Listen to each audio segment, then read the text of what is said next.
Hey guys, Desolator Magic here with more spoilers! How much worse can Kamigawa get? Well, we're about to find out, but first up, we've got a giant flying turtle. So we're at like negative 1,000 Chinese social credit score for the set, but this is a +1. Unfortunately, this isn't a real turtle because although it costs 7, it doesn't have 67 defense, -5 attack, and serve absolutely no purpose. So this is Flying Ward 2, I should say 1 blue, 2 green, 4 generic. 6/5, so Flying Ward 2, Channel 3, where it's 1 green and then 2 generic, or you can channel 2, 1 blue, 1 generic. So double channel, that's actually interesting. Discard the card, obviously, and then the first one is return target card from your graveyard to your hand. Okay, like we don't have enough of that.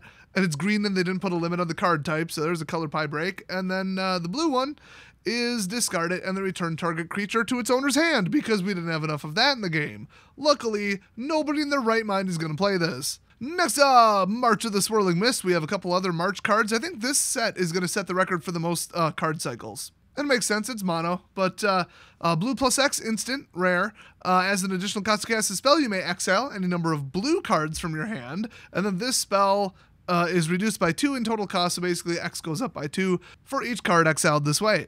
Now remember, the cards have to be blue in color identity. That does not even include islands.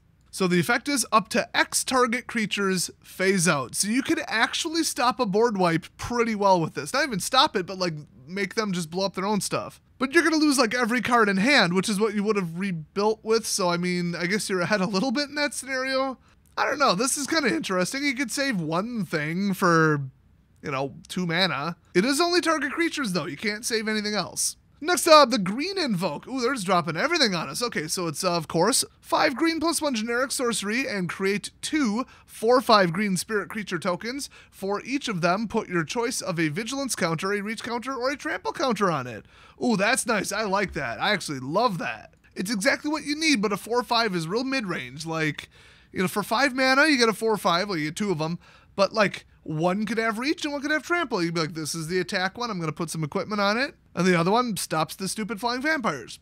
Next up, Kumano faces, I almost thought that said Kazakhstan. You know what? Let's go with that. So chapter 1 of the saga. Oh, it's 1 red, by the way. That's wild. Deals 1 damage to each opponent and each planeswalker they control. Okay. 2, when you cast your next creature spell this turn, so your next goblin spell this turn, this creature enters the battlefield with an additional 1/1 counter on it. Oh, because we needed more blitzy red wins. Great. And then exile it and flip it, and then it becomes Etching of Kumano. Look at that face. Look at that. He is super done with red's crap. Look at that look on his face. Come on. So it's a 2/2 with haste, and if a creature dealt damage this turn by a source you controlled would die, exile it instead. So, this is overall a really big boost for red, red blitzy, red rush. We might see this outside of standard. I know that's a little bit of a stretch, but at least it's uncommon, so we won't see it in Pauper. That is a lot of damage and a lot of board presence and a lot of value. Next up, the Long Reach of Night. It's a 4-cost black saga, and step 1 and 2. Chapter, whatever, you know what I mean. Each opponent sacrifices a creature unless they discard a card. That's kind of annoying, but it's 4 or whatever. And then you exile it and flip it. So it's a 0/4 with Menace, which is just honk honk, pull the truck into Value Town. But whenever it attacks, it gets +X/+O, so +X attack, where X is the number of creature cards in defending player's graveyard. Oh, I can't wait to recount that manual in paper every time I attack. What an absolute treasure and treat that will be for the community. It's almost like they're pushing us towards digital. Next up, Jugana defends the temple. I believe this is mythic number 742. Seriously, how many mythics are in this set? I'm going to count. I keep saying it. I'm going to count. Hold on. A standard set, although this is 302 cards allegedly, but who knows how they even count these days. But a typical one would have 15 mythics. I guess this might have upwards of, 17, 18? We have seen 18 of them so far. See, I told you something was up. I knew it. So this may well be the last mythic, I don't know. But anyway, Jugin defends the temple. It is a 3-cost green saga, and part 1 is create a 1/1 green human monk creature token with tap and add 1 green. And then stage 2 is put a 1/1 counter on each of up to 2 target creatures. And then chapter 3, yes, I'm doing this on purpose, you flip it and exile it, and it becomes a Remnant of the Rising Star, aka Leafy Shenron.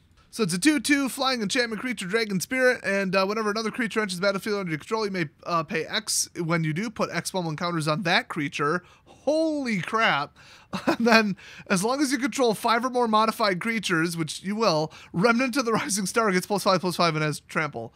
Oh my gosh. This is a 3-cost non-legendary. It's not even legendary on the backside. That doesn't even make sense. They seem to be overestimating the offset of a waiting period.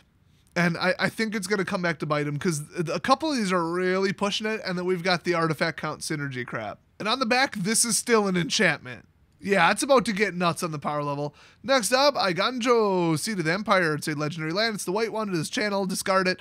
And it deals 4 damage to target attacking or blocking creature. Oh, I love that. Oh, I think we've actually seen this card before. I think this is one of the first spoiled ones. This ability costs 1 less to activate for each legendary creature you control. So this is like the perfect land. Comes in untapped, taps for white, so it doesn't fix anything. It's not that great. But then if you're pigeonholed into destroying something with 4 toughness or that's blocking or preferably attacking, well, then here it is. Here's your solution. And an expert player will leave this in their hand as long as they should, based on what's in play, what it does, and how many cards are in their opponent's hand. So it's a high skill card. I love it. Next up, Kami of Transience. It's a 2-cost 2/2 creature spirit with trample, and whenever you cast an enchantment spell, put a 1/1 counter on Kami of Transience. I hate to say it, but that's a little easier to pull off than Landfall. Just saying. At the beginning of each end step, if an enchantment was put into your graveyard from the battlefield this turn, you may return Kami of Transience from your graveyard to your hand. Oh, great, so you can never get rid of this thing ever. Now, green has auto graveyard recursion, not just some reassembling skeleton thing in black. Great. This set is going to be terrible for the standard meta. Just horrible. And we couldn't be farther from rotation. This is a nightmare. Next up, Atoma Riassemblato. Oh, good Italian. I'm so good at this one. So this is Reassembled Automaton, which I could have sworn we've already seen. It's a creature artifact construct. Ward 2. Okay, then we definitely haven't seen it before. And whenever you cast an artifact spell, put a 1/1 counter on Reassembled Automaton. Oh, good, because we needed a modern affinity card to revive that ass deck. Well, I gotta say is, damn them some thunder thighs. Look at that art. Holy crap. Next up, Brandelli di Bronzo. Sounds delicious, but it's bronze clubs, obviously. It's a 1-drop artifact equipment, and you can pay 2 until end of turn. Equipped creature gets +X/+O, where X is the number of times this ability has resolved this turn. Huh? And then equip 1. So it's just 50% fire breathing and colorless, which still probably isn't a good idea, but okay. Oh, wait, not quite, because the first time you pay 2, you get +1. The second time you pay 2, you get +2. The third time you pay 2, you get +3. And like the fourth time you get +4. So you add that all up, it's actually above fire breathing. It needs a lot of mana, but yeah, that'll do it. And giving every single color access to this for 1-drop equip 1 was obviously a mistake. This is just highest mana wins. If you generate a lot of mana, run this, which luckily is not a big thing in the game right now. There's not like runaway mana, because not like Unclaimed Territory, the other one. I don't remember. That cycled out. That's long dead and gone, thank God. And there's really not much in this place, so I'm not too worried about this, but who knows what they're going to do in Demon New York set. So next up, the card everybody's talking about, Farewell, which I am unofficially calling Bye Felicia. So it's a 6-cost double white. I called it. We all knew this was coming. I just wish it didn't cost 6, but you can't have this cost 5, okay? For the sake of every other format, you cannot have this cost 5, okay? 6-cost white sorcery, choose 1 or more. Oh, okay. I was glancing over it earlier. I didn't catch that. 1 or more. Here's the 4 modes. Exile all artifacts, exile all creatures, exile all enchantments, exile all graveyards. That's not just Bye Felicia, that's Bye Felicia and FYI, PS, go f yourself. This should have been called Control-Z Kamigawa. All your artifacts, enchantments, gone. If you played all creatures deck, run this. The problem is, what white deck would run this? But then again, with out of control enchantments and crap, what white deck wouldn't run this? It's just white's probably going to still life gain and win, but I feel like if white life gain takes a backseat to white and maybe splash another color enchantment synergy or quantity or affinity, however you want to call it, this will be mandatory. Absolutely. But you'd have to be playing white to run it. That's the thing. So I don't know. Definitely sideboard card all day. Next, Blade Blizzard Kitsune. It's a 3-cost white 2/2 Fox Ninja with Ninjutsu 4 and Double Strike. Oh, fun. Next up, Go Shintai of Lost Wisdom. The, what do you call them? Man Shrines? It's the Blue Man Shrine. It's like a man land except man shrine. So legendary enchantment creature Shrine, it's flying because of course it is, and at the beginning of your end step you may pay 1. If you do, target player mills X cards where X is the number of shrines you control. They tried to water it down, which is a sign that they found this to be far too powerful in playtesting. So that 1 is basically 0. They didn't water it down enough, and people playing 5 shrines are going to get punched in the face at FNM, so don't be that guy.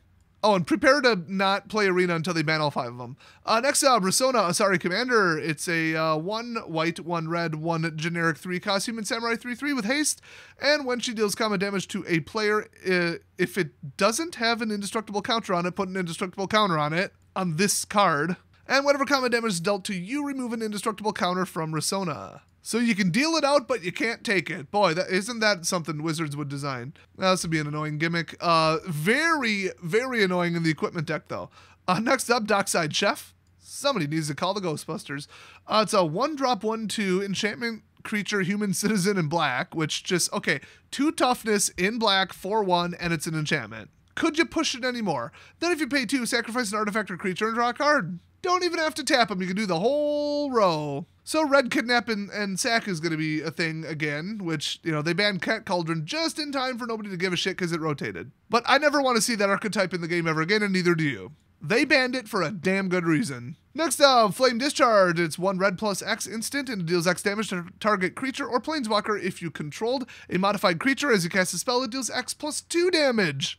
Holy crap, that is like a heat ray on steroids. I think this one was leaked a long time ago. I remember seeing this somewhere. I thought it was pretty nuts. Next up, Singularidade Explosiva. So this 10 cost, but obviously not really red mythic sorcery, is as an additional cost to cast this spell. You may tap any number of untapped creatures you control, so in other words, convoke. This spell costs 1 less to cast for each creature tapped this way, and Explosive Singularity deals 10 damage to any target. I can't imagine red having, like, what, 0 attack creatures? When would you ever use this? If they all have vigilance, I guess? Like, what? What is the purpose of this? Creatures that are going to be exiled at end of turn, I guess? No, you could have just swung with them. I do not know what the purpose of this card is. Oh, remember the ongoing meme, which I think kind of got suspended after Ixalan-ish? But it was provably true. People did whole videos on this. I should have made one. Every single set is a garbage red mythic. Like, going back, like, 10 years. And that applied, like, especially for master sets. That's where it started, and people started looking at standard sets, and they're like, oh my gosh, every set has a garbage red mythic. Well, here it is. Maybe I'm missing some usage of this, but I doubt it. Next up, Dragon Spark Reactor. 2 cost red artifact. When it or another artifact enters battlefield under your control, put a charge counter on it, and then pay 4, sack it, and it deals damage equal to the number of charge counters on it, which, you know, 4 is a bit, to target player, and that much damage to up to 1 target creature. Doesn't even say that they control, so obviously they're being careful to print these for multiplayer commander. Nothing wrong with that if they don't go too far with it. Next up, Spring Leaf Avenger. Somebody probably should have told them what a leaf spring is, because it's pretty much the same thing but backwards. I don't think people in Seattle even own cars. Anyway, it's a 5 cost double green creature insect ninja. That's a thing now, I guess. 6/5 with ninjutsu 4, and when, I'm not saying the stupid name again, deals combat damage to a player, return target permanent card from your graveyard to your hand. Well, it's a non-hit ability, and nobody's sticking to the color pie with the crap anymore, so sure, fair card in green, why not? Y próximo tenemos Onda Sísmica. Dice, la onda sísmica hace 2 puntos de daño a cualquier... What is cualquier? That sounds interesting. Oh, is that whichever, whoever, or something? I think the most original English translation would be that witch. Okay, am I gonna stop messing with you guys? Seismic Wave, it's a 3 cost red instant. Deal 2 damage to any target and 1 damage to each non-artifact creature target opponent controls. And it's instant speed, so... Okay. I can never have too many sweepers to keep the, you know, dumb gimmicky token things in check, though. I'm pretty sure people are sick to their ass of Meat Hook at this point, but you gotta pay for that. You want to blow up a roll of 5/5 angels, you gotta pay for that shit. Now, when they blow up my roll 1/1s, I get pissed off, but, you know, it is what it is, especially when their shit lives. But this could do the same, it's just less flexible, which means they probably should have printed this instead of Meat Hook and banned Meat Hook. Oh well. Next up, Unforgiving One. It's a black creature spirit, 2/3 with menace, and whenever Unforgiving One attacks, return target creature card with mana value X or less from your graveyard to the battlefield, where X is the number of modified creatures you control. Look, it's standard meta in 2022. You're not going to have any kind of amount of anything in play. There's like 50 board wipes legal. So anything that says, for every modified creature, well, no. There is literally a deck that is like all board wipes and it wins with manlands, okay? You're not going to have anything in play. So it's graveyard to battlefield, but they put a cap on it, and it's pretty freaking hard cap. But it's on attack, not on hit, which I don't like that. And it's not exiled at end of turn, so like you better stop this thing. At least it's not flying, but it's menace, which is like the next worst thing. Next up, Containment Construct. It's a 2-cost 2/1 colorless artifact creature construct, and whenever you discard a card, you may exile that card from your graveyard. If you do, you may play that card this turn. So what, hand disruption got so bad they felt the need to print this. I've got an idea. Stop printing so much hand disruption. Instead of printing what they consistently say are answers and counters and balancing cards, just stop. If something's overpowered, just get rid of it. Don't even make it through playtesting. They need to just take a survey, do a little market research, and say, here, of these 30 things, put a checkbox next to anything that you think should never be printed ever again, or at least sparingly in the game. And then have like mill, control, counter spells, and then, throw in like, tokens, spell cloning, turns cards. I bet you 100% of respondents would say turn cards, and I bet hand disruption would get 95+%. Hell, I should do this. I think I can actually. I will investigate later how many options you can put on a multi-part straw poll. Oh, and then I'll make a video on the results. Oh, I'm super doing that. I'm going to find a way to do that. Why am I waiting for Wizards to do it? My God, that'll never happen. Next up, what in the tap dancing crap is this? I never looked up the translation on something so quick in my life. All right, we got Ogre Helmet. All right, 2-cost, red 2/2, artifact creature equipment ogre. Equipped creature gets +2/+2, and whenever Ogre Helmet or equipped creature deals common damage to a player, you may sack it. If you do, discard your hand and draw 3 cards. Okay, so we're just kind of Red Wings crap, but it's a bit roundabout. And then reconfigure 3. Okay, I mean, it's not that great. It's just interesting artwork. Next up, Rabbit Battery. Okay, that has to be an Energizer Bunny reference. So it's a 1-cost red artifact creature equipment rabbit with haste, because of course it is 1/1. And equipped creature gets +1/+1 and has haste, and then reconfigure 1 red. So you can just pass haste around, but at least it's color locked. Next up, we got Sorgente. I should look up the language first. Oh, I don't know how to pronounce Italian. Okay, I'll just bullshit it. Sorgente termale reinvigorente, something like that. I don't know. It's my Italian's a little rusty and actually pretty much just consists of things that sound the same in Spanish and Italian foods. But I'm pretty sure that either translates to Sargento Cheese Festival or Monkey Spa. They say it's invigorating hot springs. That's obviously ridiculous. So it's a Christmas colors, 3-cost enchantment, invigorating hot springs, enters the battlefield with 4 1/1 counters on it, modified creatures you control have haste, and remove a counter from invigorating hot springs and put a 1/1 counter on target creature you control, and you can just do that at will, but only once per turn, and only at sorcery speed. So that's kind of neat. That they should do stuff like this, like a little, it's like a resource outside of mana, but without going full-blown, Kaladesh energy, you know what I mean? Which, if you didn't suffer through Kaladesh energy, was another Mark Rosewater non-interactive disaster that he still wasn't fired over. And Companion. And the entire Storm Scale. Dude, the new CEO better get in a frickin' beef with him and fire him day 1, I swear.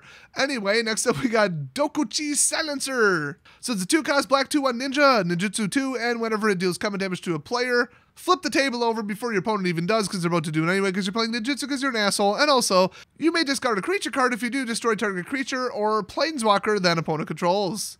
Wait, that's the second Planeswalker Destroyer for 2. He said there was, well, I guess he didn't say there was only one. Okay. Oh, by the way, a little DNN break here. Facebook lost $200 billion in stock value in one day. Meta is collapsing, which is good because I don't want to live in the Matrix run by a hyper-controlling, psychotic mental patient. Seriously, Zuckerberg should just be brought up on, like, what would be the business equivalent to war crimes?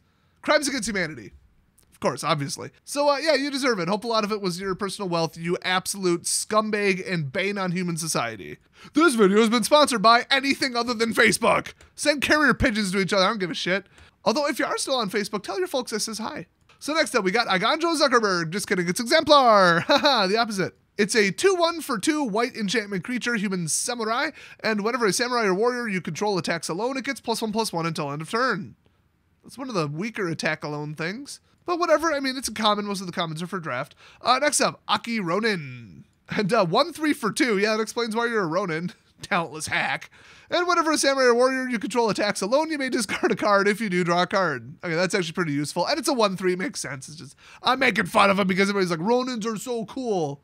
Oh yeah, not having anyone to teach you anything is a great idea for getting better, you dumbasses. Next up, Gravelighter. It's a 3-cost black 2/2 spirit with flying, and whenever Gravelighter enters the battlefield, draw a card. If a creature died this turn, otherwise each player may sacrifice a weeb. Oh, just kidding, read that wrong, a creature. That either or and based on if something left is kind of weird, but if you really think about it, you know, the different conditions under which you drop this in, it's not too bad.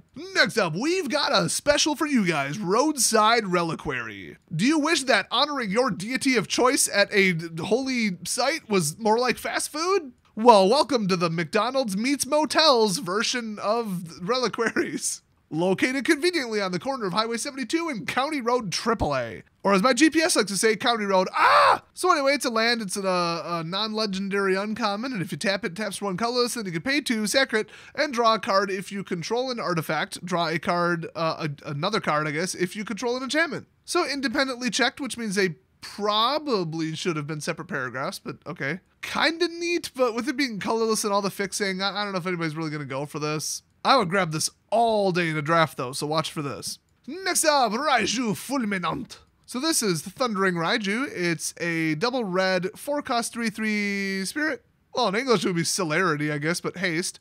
And whenever Thundering Raiju attacks, put a 1/1 counter on target creature you control. Then Thundering Raiju deals X damage to each opponent, where X is in a number of other modified creatures you control. That's like actually pretty spicy when it's already a 3/3 with haste. Next up, Tawashi Guidebot. I'm pretty sure that's just the time machine from Bill and Ted, but okay. Artifact creature construct, and when it enters the battlefield, put a 1/1 counter on target creature you control. So, modification booster, but it's 4.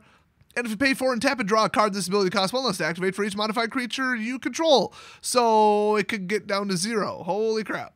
And it literally creates modified creatures. Now, there's no way to drop this in for less than 4 within reason, so it's still going to show up kind of mid-game, but you'd want modified creatures to be, there first, but because it's a 2/1 construct, first off, anything's going to destroy this, and secondly, it has summoning sickness. But other than that, if a modified deck turns out to be a thing, which it won't because the board wipes and control, oops, and who the hell would run creatures that aren't even useful for the synergy until they're modified when you could just run non-interactive enchantments that nobody can get rid of? Come on, 50% of Kamigawa is dead on arrival. And then honestly, I think this modified crap's going to take off in other formats. So they kind of did like a double oopsie, but maybe it was by design. Who knows? The Kamigawa's launch is going to be bad for everything. This is going to be the new Eldraine by far. But yeah, just outdrawing somebody 2/1. And then you could also maybe run Cosmos Elixir on top of it. Pretty spicy. Now, what if you're running Cosmos Elixir plus this, plus White Luminarch, whenever you gain a life, drop a counter on something, and now you're outdrawing them like with multiple different cards. Plus also Sigarda's Aid, which all of them cost 4. That would be like the end of your CMC. But like Luminarch is 2, Hallowed is 2, the Flying Priest thing, that's 1, the Angel's 3. I feel like that by itself is a deck. Hell, I'll build it. Check out the post in my community tab that I made about an hour ago if you want to see other things that I've been building lately. Y'all gonna say, Photoshop that? I assure you I did not. That is an actual game of Arena that actually happened today. Next up, Touch the Spirit Realm. Yeah, it's pretty close to something else. Anyway, 3-cost white enchantment when Touch the Spirit Realm. I'm not going to say what I'm referring to either. Whenever this enters the battlefield, exile up to 1 target artifact or creature. No, I'm sorry, what you meant was enchantment. Until Touch the Spirit Realm leaves the battlefield. Literally Spirit Realm in the name, and it can't get rid of enchantment. What were they thinking there? And then Channel 2, discard it, exile target artifact or creature. Oh, but then return it to the battlefield under its owner's control at the beginning of the next end step. So flicker your own crap, or I guess get rid of theirs for 1 turn. And, it's not like it's phasing out. It's coming back without auras, without equipment, without counters. Yeah. Very, very necessary card in Kamigawa, whether that applies to, Constructed or Draft. Next up, Mind Lake Mech. Oh my god, this is literally just Yu-Gi-Oh! And in honor of Yu-Gi-Oh! They wrote a short novel in the freaking text box. So it's a 3-cost blue artifact vehicle.